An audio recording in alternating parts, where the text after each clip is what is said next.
Muito bom dia, Elivaldo. Olá, Tiago. Bom dia. Bom dia para você que nos acompanha. Você já vinha nos adiantando aqui, Elivaldo, da transição na coordenação da bancada federal piauiense lá em Brasília, e o nome para assumir era Merlong Solano, e isso se concretizou. Se concretizou ontem na reunião da bancada, formada por 10 deputados federais, 3 senadores, comandada até então pelo deputado Florentino Neto, uma reunião bastante movimentada ontem, discutindo propostas, prioridades para a atuação unificada da bancada em favor do estado do Piauí e, no final, a escolha do sucessor de Florentino Neto.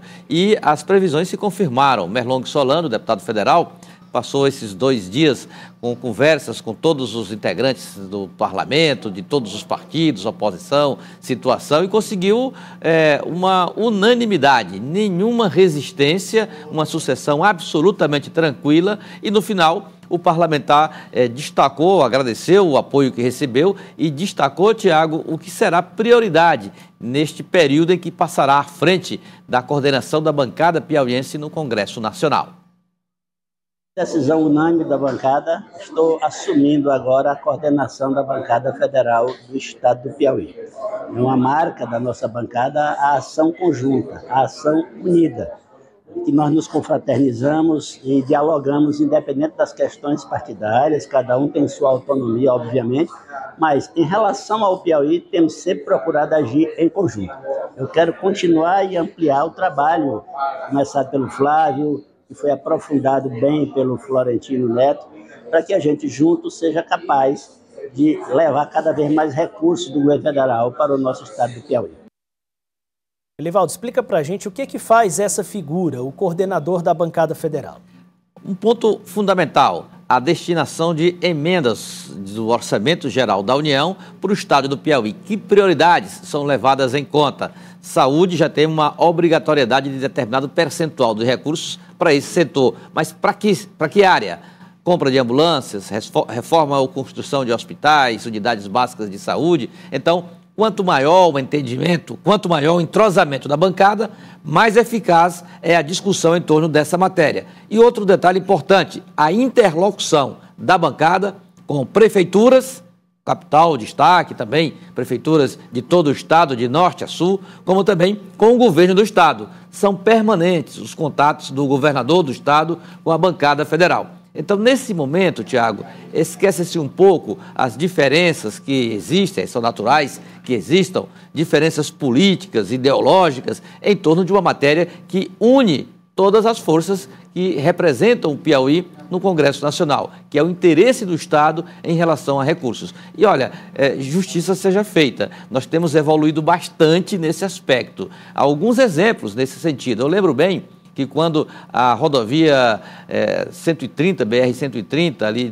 entre 135, melhor dizendo, no sul do estado, que era chamada de Rodovia da Morte, você lembra? Sim. Que um esforço da bancada destinou praticamente todas as emendas de bancada para o alargamento da BR. Não foi uma duplicação, um alargamento da BR. E ali todos eles houve um empenho, um foco, e o resultado é que a estrada está totalmente reformada. E assim são em outros setores. Aqui mesmo, a nova maternidade Evangelina Rosa é fruto de uma ação conjunta de parlamentares de todos os partidos. Oposição e governo destinaram recursos, e o resultado é que o Piauí, Teresina, tem hoje uma das maternidades mais modernas e amplas do país. E eu vi agora essa semana deputados ou senadores de oposição e da situação entregando tratores a prefeituras no sul do estado, patrulhas agrícolas, e ali eu vi adversários nesse mesmo procedimento, destinando recursos para uma instituição como a Codevasf, e ali os equipamentos foram adquiridos e repassados para os municípios através das prefeituras. Então, o coordenador, ele assume muito esse papel articulador, de articulador, de integração. E Merlong Solano, como disse aí logo após a eleição, lá no consenso formado na bancada federal, que priorizará áreas já básicas, fundamentais, como educação, saúde, mas também sem esquecer da infraestrutura, principalmente a rodoviária. Bom, Elivaldo, ontem teve a comemoração em prol dos 40 anos do Palácio Petrônio Portela, onde está instalada a Assembleia Legislativa do Piauí. Vários convidados de destaque, entre eles o ex-governador Hugo Napoleão, era o governador da época em que o prédio foi inaugurado, e a gente abordou com ele também esse aspecto de pretensões, né? O que teria ainda Hugo Napoleão. Ele continua filiado ao PSD, Elivaldo, apesar de estar mais distante, digamos assim, do foco da cena política. Eu diria até, Tiago, para o jornalista é impossível conversar com o senador, o governador Hugo Napoleão, ex-ministro, sem tocar em política.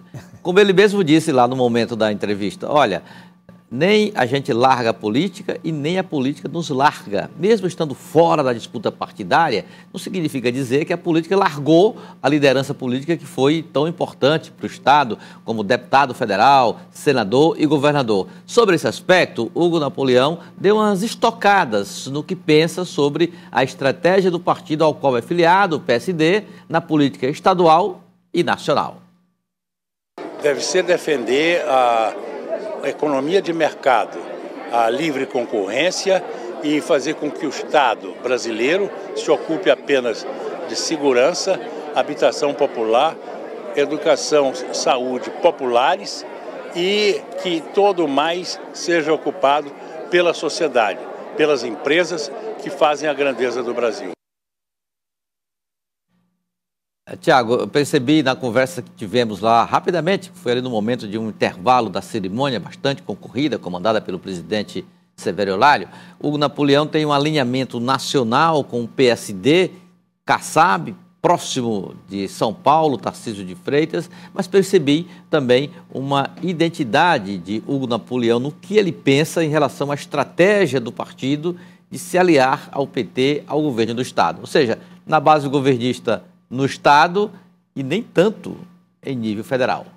Bom, Elivaldo, você falava ontem também da reunião dos governadores dos estados do Nordeste, que formam o consórcio Nordeste, e uma discussão que envolveu também o presidente da Câmara, Hugo Mota, com o tema garantia de recursos. Tinha lá na pauta do encontro questões legislativas, a pauta legislativa. E numa foto marcante do Fórum do Consórcio Nordeste de Governadores, foi essa aí, Tiago. Hugo Mota, presidente da Câmara, do Republicanos da Paraíba, e o presidente do consórcio, o governador do Piauí, Rafael Fonteles. Uma matéria incomoda os governadores, e não é diferente. A ideia lançada, já encaminhada pelo governo federal, de isentar, ampliar a faixa de isenção do imposto de renda, favorecendo os contribuintes que ganham até R$5 mil por mês, estariam fora da faixa de contribuição. Ótimo, excelente. Envolve aí milhares e milhares, milhões de contribuintes ampliando essa faixa. Só que o imposto de renda e o IPI, Imposto sobre Produtos Industrializados, formam a base do Fundo de Participação dos estados e dos municípios. Mantida essa regra, sem nada de compensação, essa renúncia de arrecadação, quando você amplia a faixa de isenção, mantida essa regra, impacta diretamente na receita dos estados e municípios. Há um estudo preliminar que indica, para o caso do Nordeste, um impacto negativo superior a R$3 bilhões. A situação preocupa os governadores. A pauta aí foi exatamente para encaminhar temas de compensação, o mecanismo de compensação para essa matéria correta, justa, que vai beneficiar muita gente, ampliar a faixa de isenção, mas sem prejuízos para as finanças estaduais. E o interessante é que a comissão especial que estudará essa matéria, ela tem direções de nordestinos. O presidente, o deputado Rubens Júnior, do PT do Maranhão, e o relator, que é o ex-presidente da Câmara, Arthur Lira. A propósito do relator, há interesse do governador Rafael Fonteles com o consórcio de governadores de procurar o deputado alagoano para tratar desse assunto e já estudar mecanismos de compensação para estados e municípios em relação a perdas estimadas para o Fundo de Participação. Elivaldo, agora eu queria o seu comentário a respeito dessa foto aí. O prefeito de Parnaíba, Francisco Emanuel, e o ex-presidente da Assembleia Legislativa do Piauí, do Partido dos Trabalhadores, Franzé Silva. Onde aconteceu esse encontro e você sugere qual que foi a pauta aí, Elivaldo? Olha, Tiago, depois que houve um rompimento político do prefeito Francisco Emanuel com a deputada, o grupo da deputada Gracia Monsanto, ele tem sido muito visitado, demais. visitado por lideranças dos mais diferentes partidos e também governistas, como foi esse caso aí do deputado Franzé Silva. Vale ressaltar, o prefeito é progressista. Progressistas, já reafirmou o interesse, a identidade com progressistas, não está nos planos dele sair do progressistas. Agora um encontro que não tira pedaço de ninguém, discutindo temas importantes para o município, já que Francisco Emanuel perde esse apoio político de Gracia Monsanto, não deixa de estar aberto a diálogos com as mais diferentes forças políticas. Franzé Silva justificou o encontro, primeiro, por ser natural da região, segundo, para levar ao prefeito do principal município do norte do estado ideias e compromissos de parcerias em áreas como mobilidade urbana, educação e também no setor que ele tem se dedicado bastante do mandato na Assembleia Legislativa, políticas públicas voltadas para pessoas com deficiência. Um encontro amistoso, intermediado lá também pelo vereador Geraldinho, que é do União Brasil, que não tem assim, nenhuma ligação efetiva no aspecto político, mas de abrir caminhos para construir relações. É isso, Elivaldo? É isso, Thiago. Muito obrigado, Elivaldo Barbosa, pelas informações. Aguardo você amanhã aqui no Notícia. Com certeza, amanhã tem mais.